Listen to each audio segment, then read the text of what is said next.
Ave Maria, cheia de graça, o Senhor é convosco, bendita sois vós entre as mulheres, e bendito é o fruto do vosso ventre, Jesus. Santa Maria, Mãe de Deus, rogai por nós, pecadores, agora e na hora de nossa morte. Amém. Nossa Senhora de Pentecostes, rogai por nós que recorremos a vós. Nós já estamos fazendo um caminho durante as últimas formações, e durante todo esse tempo eu estou procurando ressaltar muito isso, porque existem pessoas que podem levar a entender, serem levadas a entender que Deus não ama o homem, porque o homem é imperfeito. Mas nós devemos sempre nos lembrar que Deus criou o homem na sua perfeição. Porém, o pecado original, pela livre escolha do homem, o maculou, o tornou desequilibrado.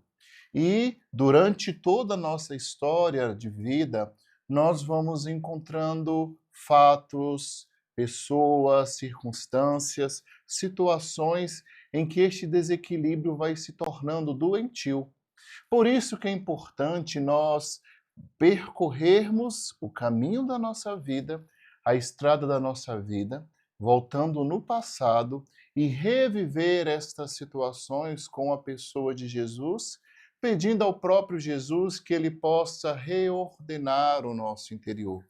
E eu falo isso para dizer que é necessário que nós também possamos parar e rezar pela cura interior nas fases diversas da nossa vida.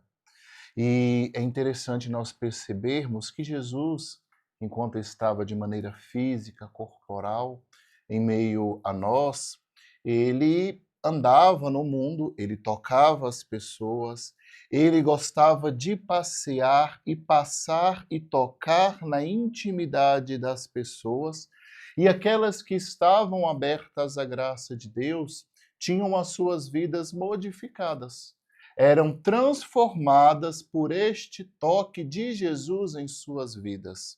E nós vamos encontrar vários relatos nas Sagradas Escrituras, como Zaqueu, como Mateus e muitos outros.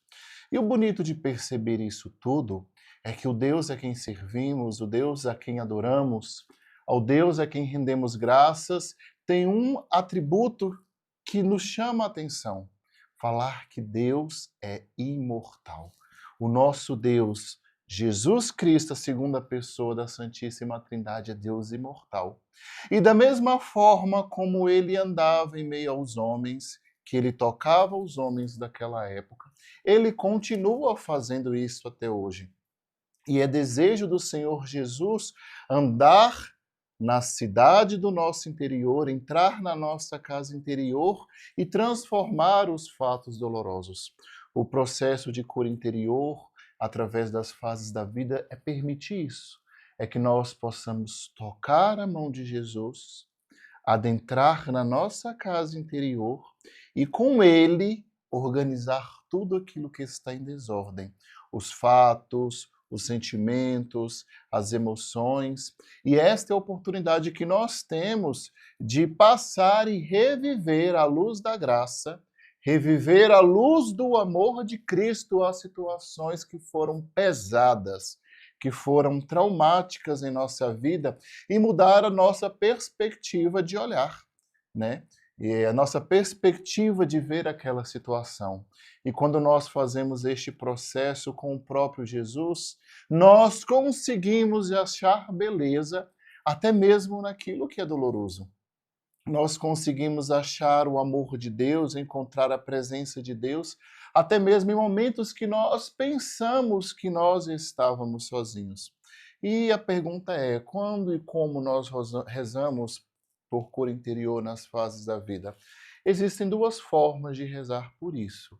Talvez isso pode acontecer durante um retiro, durante um grupo de oração, que é em um senso mais comunitário, onde nós rezamos de forma geral. Mas durante o atendimento de oração, durante o atendimento que nós vamos ter individual, nós também podemos rezar por cura interior nas fases da vida. E isso, aquele que está conduzindo a equipe, o Ministério de Orações por Cura e Libertação, deve estar atento e perceber no espírito a demanda que aquela pessoa traz para o atendimento de oração. E aqui eu deixo algo muito claro de antemão. Muitas vezes, quando nós vamos rezar por cura interior no atendimento individual, nós precisaremos de ter muita paciência, porque pode ser que é preciso que nós rezemos cada fase durante um dia, porque às vezes é muito pesado para a pessoa suportar aquela dor. Talvez você precise marcar 1, 2, 3 atendimentos, 4 atendimentos. Muitas vezes nós vamos ter que esperar até mesmo para chegar ao diagnóstico ou para chegar e rezar bem rezado, de maneira profunda naquela fase, esperar muito tempo, que pode chegar a um ponto que a pessoa trave, que a pessoa não consiga falar porque a dor está muito enraizada, a ferida está profunda, ainda está sangrando muito, por mais que tenha muito tempo. O ministro de cura deve ser o homem e a mulher da paciência. A paciência para poder, para que aquela pessoa possa se sentir amada, possa se sentir acolhida e se abrindo ao ministro de orações por cura e libertação, possa se abrir consequentemente à graça de Deus. E isso é muito importante. Nós devemos fazer com que a pessoa se sinta acolhida, fazer com que a pessoa se sinta confortável e confiante em nós, porque se ela não consegue confiar em nós, dificilmente ela vai conseguir se abrir à graça que o Senhor quer lhe conceder neste processo de cura interior. Tá, eu sei que essa oração pode ser feita em grupo, essa oração pode ser feita individual, mas o que eu devo rezar? Quais as fases que eu devo rezar neste processo de cura interior nas diversas fases da vida? Primeira coisa, e isso nós temos sempre que ter em mente, é ouvir a pessoa para que nós possamos, em Deus e no Espírito, diagnosticar qual a demanda que aquela pessoa traz. E é preciso que o ministro de orações por cura, a pessoa que está atendendo, a pessoa que está na escuta, possa estar atenta, porque ela pode trazer e verbalizar lembranças, palavras, fatos, e observem bem também naquilo que eu falava, nós somos íntegros, nós somos corpo, alma e espírito. Por vezes, quando ela toca em assuntos dolorosos, pode ser que a afeição daquela pessoa mude. Pode ser que ela expresse dor, pode ser que ela expresse repulsa. E isso é uma maneira muito eficaz de nós percebermos que talvez ali Deus precisa ainda mexer, porque existem coisas paradas e monstros estão sendo criados nesta região da vida da pessoa e alimentados. E a partir do diagnóstico, é preciso que nós possamos conduzir a pessoa e explicar para ela que nós vamos fazer este momento de oração, voltando nas fases da vida, que é preciso que ela se entregue e que ela possa reviver as suas dores junto com o Senhor Jesus. E isso é importantíssimo falar com ela durante a oração, antes de começar, que Jesus vai estar com ela durante todos os momentos, que agora é o próprio Senhor Jesus que quer reviver com ela essas dores. E após isso, conduz a pessoa ao momento de entrega, de abandono, né? Já em clima de oração.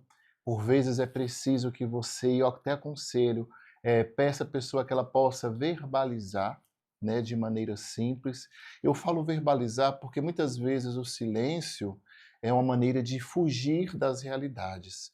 E às vezes, quando a pessoa consegue verbalizar, ela já está expondo a situação, ela está expondo a dificuldade, mesmo que baixinho, que ela tem dentro do seu coração, né? E depois disso, nós vamos conduzindo a pessoa a rezar nas diversas etapas da vida. E o ministro deve estar atento, porque por vezes será preciso de conduzir ali naquele meio uma oração de amorização, uma oração de perdão e cura do coração ferido.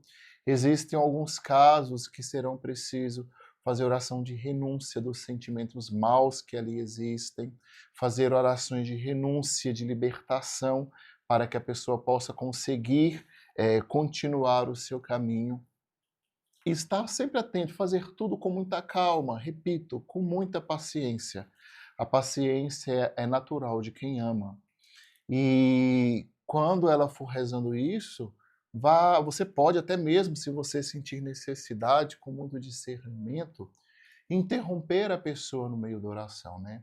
Às vezes o Senhor te dá uma palavra de ciência, uma palavra de sabedoria, você pode sim perguntar à pessoa: "Fulana, tal situação assim assado, você consegue lembrar?". Algumas coisas estarão na lembrança da pessoa, algumas coisas estarão no inconsciente, ela não conseguirá lembrar, até mesmo por ser uma ou outra situação traumática e dolorosa. Uma coisa que eu particularmente costumo fazer nos atendimentos é quando eu percebo que a pessoa não consegue vir à lembrança, é perguntar assim uma palavra: qual o sentimento que te define? Muitas vezes a pessoa vai falar solidão, raiva, ódio, e aí é hora de nós começarmos a rezar em cima do sentimento que a pessoa expressou. Às vezes ela não percebe o que está acontecendo de maneira clara, mas às vezes essa palavra que ela lança já é o rumo que você pode ir conduzindo a oração. Porque quando nós entramos dentro do processo de cura interior, nós muitas vezes vamos trazer sentimentos que nós não sabemos nem de onde está vindo, porque estão adormecidos lá no interior. E quando isso acontecer, de irmos rezando nas fases da vida, sempre submeter cada fase, cada situação ao senhorio de Jesus. E até mesmo outro exercício que é recomendado e eu aconselho também que seja feito, é levar a pessoa ao agradecimento, ao louvor a Deus por aquilo que o Senhor está fazendo na vida dela e aquilo que o Senhor fez. E até mesmo louvar porque Jesus está voltando com ela naquela fase dolorosa. Louvar, fazer com que a pessoa tome posse desta graça e revestir essa pessoa da graça de Deus, né? Fazer com que ela tome posse.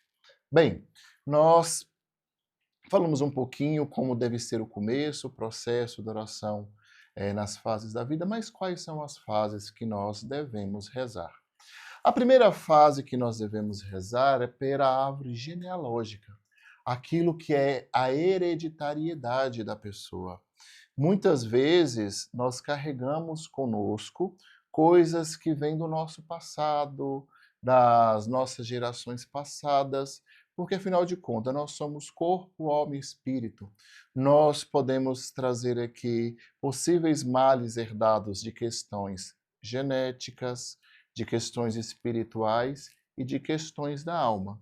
Genética pode ser enfermidades que vão se arrastando durante gerações, espirituais, situações de pecado, palavras de maldições, votos íntimos que foram feitos, envolvimento com falsas doutrinas. Nós também podemos trazer coisas da ordem da alma, como a tendência à depressão, a tendência a certas patologias psíquicas.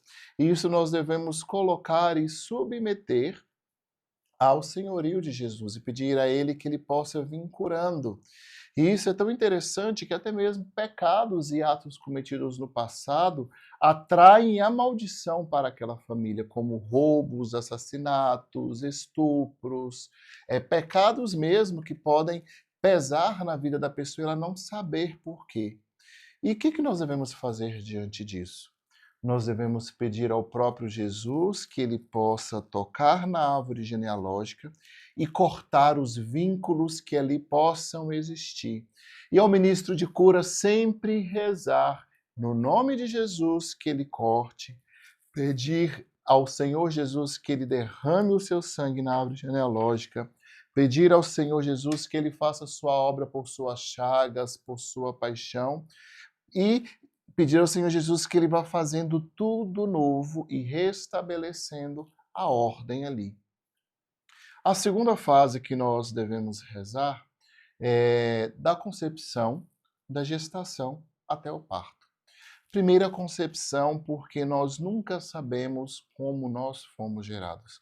Talvez um ou outro podem ter sido planejados, queridos, bem-vindos pelos pais, mas alguns de nós não. Nós podemos ter vindo de estupros, de relações sexuais não consentidas, de uma relação sexual que partiu de uma embriaguez, de uma relação sexual que foi feita com violência. E nós devemos rezar e pedir ao Senhor que Ele possa curar a concepção daquela pessoa que está sendo atendida. Pedir ao Senhor Jesus que possa abençoar o espermatozoide, que possa abençoar o óvulo. E até mesmo quando nós falamos de concepção, porque muitas vezes a mãe, quando sabe que está grávida, ela pode chegar ao ponto de rejeitar o filho. Pode acontecer durante a concepção, durante a gestação deste período, da mãe sentir dores e reclamar, de murmurar, de querer um sexo e descobrir que está grávida de outro, de presenciar brigas, rejeições por parte do pai, dos irmãos, da mãe, até mesmo as situações naturais e fisiológicas que acontecem no corpo da mulher podem ser agressivas, como os enjoos, como outras mudanças hormonais.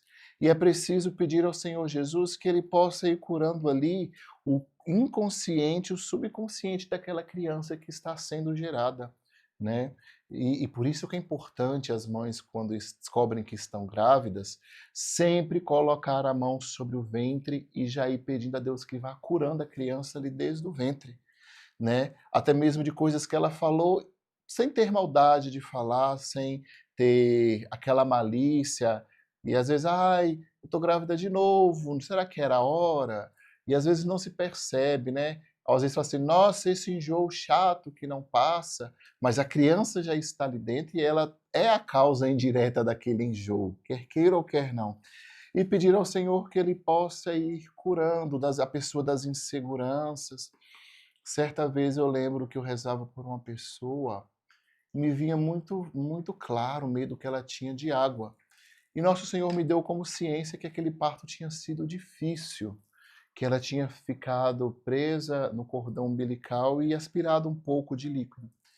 E quando eu falei isso para ela, ela entendeu que o medo que ela tinha de água, de estar em rios, era por causa deste parto doloroso. E por isso que nós também devemos rezar, quando nós rezamos pelas fases da vida, pelo momento do parto. Pode parecer estranho, mas para a criança é um momento doloroso, porque ela não consegue entender ainda quem é ela e quem é a mãe, e quando ela se separa da mãe, ela vai entender como um momento de solidão, como um momento de ruptura do seu ciclo normal. E a partir daí ela é obrigada a respirar por ela mesma, que é o primeiro ato que ela tem. Ela vai perceber que ela está longe do corpo da mãe. Aí nós vamos entendendo por que a criança se acalma quando ela é pequena, quando ela chega perto do corpo da mãe, ela entende que ali é uma unidade. E quando se afasta, ela percebe essa distância. E muitas pessoas trazem ressentimentos, mesmo que inconscientes, medos, sentimento de rejeição, problemas de saúde, por causa dessa separação. Depois, a terceira fase que nós devemos rezar é do nascimento até os 4 anos, que nós falamos que é a fase da primeira infância. E esta é a fase onde a criança vai aprendendo e descobrindo quem é ela.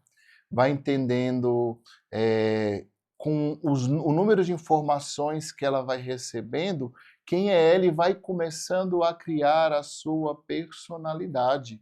Então ali ela vai começar a entender e é hora de pedir ao próprio Jesus que ele possa curar os traumas negativos, do desamor, do maus-trato, dos castigos, das separações, das violências, e convidar a Jesus que ele possa tocar nestes acontecimentos traumáticos, que ele possa lavar esta criança interior que ainda existe.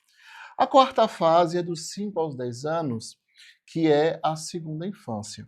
Aqui nós falamos o quê? Que entre os 5 e os 10 anos, e isso o Código do Direito Canônico vai falar, que a idade da razão é geralmente entre os 7 anos. Por que os 7 anos? É quando ela começa a ter discernimento do que de fato são as coisas. Por isso que, a partir dos 7 anos, é o momento que se deve observar e se recomenda que a criança possa, mínimo para que a criança possa receber a comunhão, que é o momento que ela consegue já discernir o que é pão, um mero pão, e o que é Jesus consagrado na hóstia. na hóstia consagrada. E ela começa a entender por que que as coisas acontecem, a razão dela já começa a funcionar. E este é o momento onde ela vai começar a assumir sozinho algumas tarefas, né? De ir à escola, de fazer certas coisas. E ao mesmo tempo que ela vai começando a fazer uso da razão e esse sentimento de independência, vem com ela o sentimento de abandono e de rejeição pelos pais. E a gente não consegue entender, né? Às vezes a gente pensa que faz um bem, realmente faz, mas para a criança às vezes não. Ai, você já está rapazinho, você já sabe se virar. Faça isso. Nós devemos ter cuidado no modo de lidar e de falar com essas coisas. Porque para nós que somos maduros adultos, nós entendemos de uma forma. Mas as crianças nesta fase podem entender de forma errada, como uma crítica, podem entender como uma punição, eles podem entender como uma discriminação. E esse é o momento que as crianças vão absorvendo os apelidos, os bullying que vão recebendo, e precisa ao Senhor, pedir ao Senhor que Ele possa curar. E depois nós vamos ter o período da pré-adolescência até o período da juventude, que aqui começa a fase das revoltas, onde as mudanças físicas começam a acontecer, o desejo de uma falsa liberdade começa a acontecer, o desejo de uma independência, as novas emoções começam a surgir, porque começa a passagem da criança para a adolescência, as mudanças hormonais, os conflitos de percepção e de interesse entre os pais e esta pessoa se tornam mais acentuados. As mudanças sexuais começam a acontecer.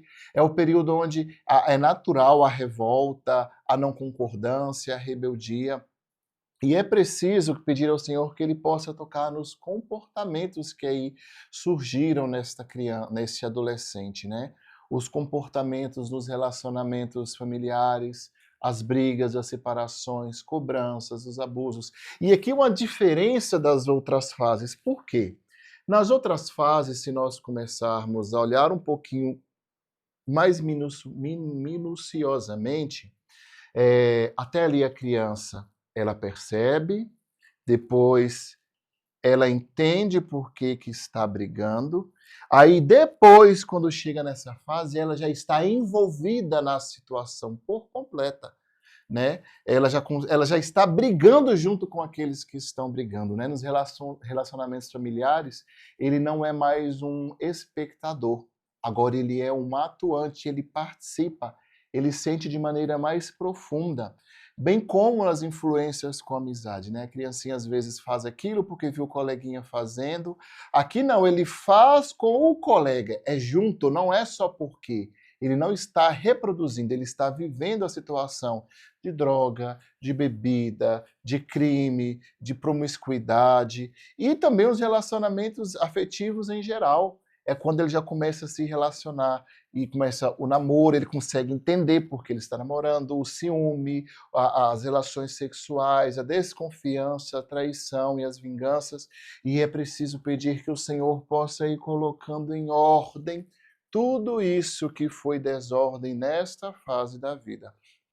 E por último, nós vamos rezar da juventude até a fase adulta, né? A fase atual da pessoa. Pode ser que nós nem cheguemos nessa fase, dependendo da pessoa que nós vamos atender. E a pessoa ali já com anos avançados, as coisas vão se tornando um pouco mais difíceis. Em que sentido? Algumas coisas já estão mais arraizadas. Começou na concepção, passou pela primeira, segunda infância, adolescência e juventude, e muitas vezes vai ser mais difícil porque a pessoa já tem maduro, formado, calejado com ela alguns conceitos e preconceitos que durante a oração de cura nós temos que conduzir a pessoa para um abandono profundo para deixar Deus agir.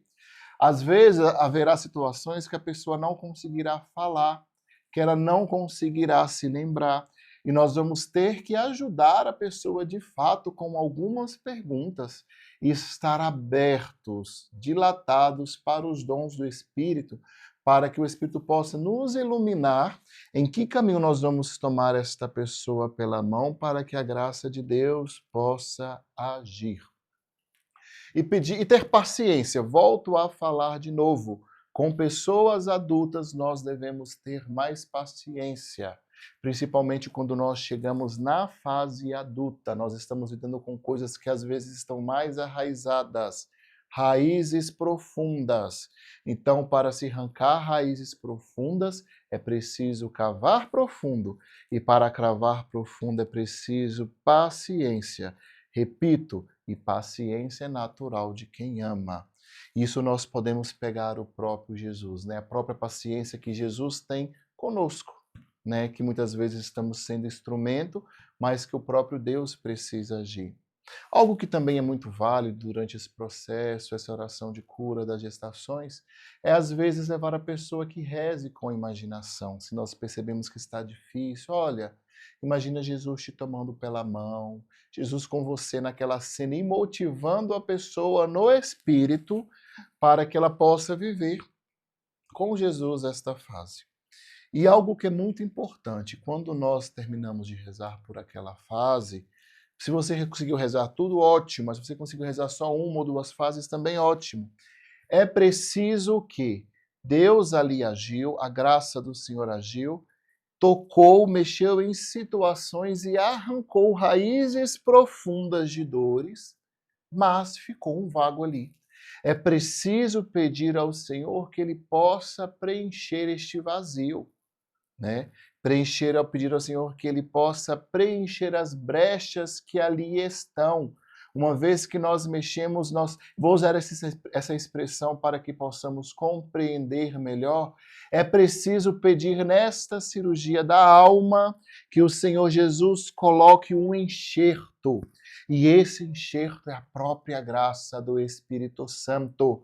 Por isso, sempre que nós rezamos, é necessário pedir ao Senhor que Ele batize essa pessoa na graça, que o Espírito Santo possa ser infundido para que aquelas situações possam ser preenchidas e ali até mesmo o mal não possa ter domínio sobre o passado dessa pessoa, sobre o presente e sobre o futuro.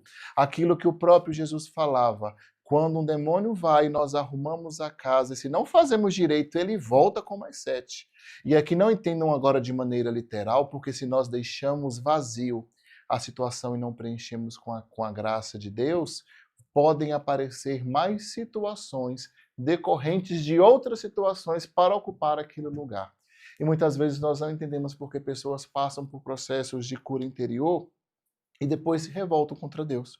Porque talvez faltou isso, você pedir a graça do Espírito Santo, mas não como mágica, mas também motivando a pessoa a se encher da graça do Espírito Santo. Por mais que a cirurgia na alma aconteceu, estou usando essa expressão médica para que nós possamos entender, é preciso depois que a pessoa possa continuar se medicando. O que é esta medicação que nós devemos tomar a todo instante?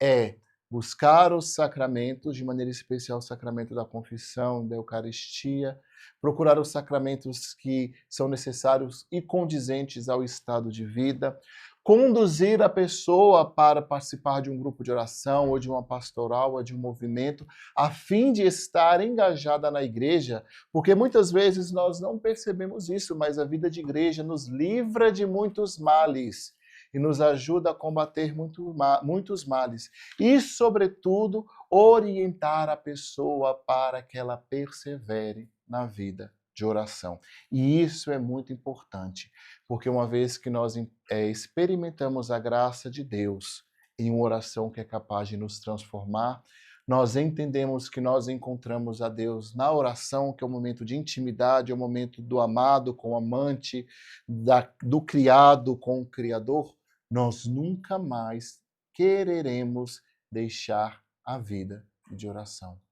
E peçamos ao Senhor esta graça de sermos curados e estarmos em constante vigilância na vida da oração. E que o Senhor Deus Todo-Poderoso nos abençoe e nos faça perseverar em Deus. Em nome do Pai, do Filho e do Espírito Santo. Amém.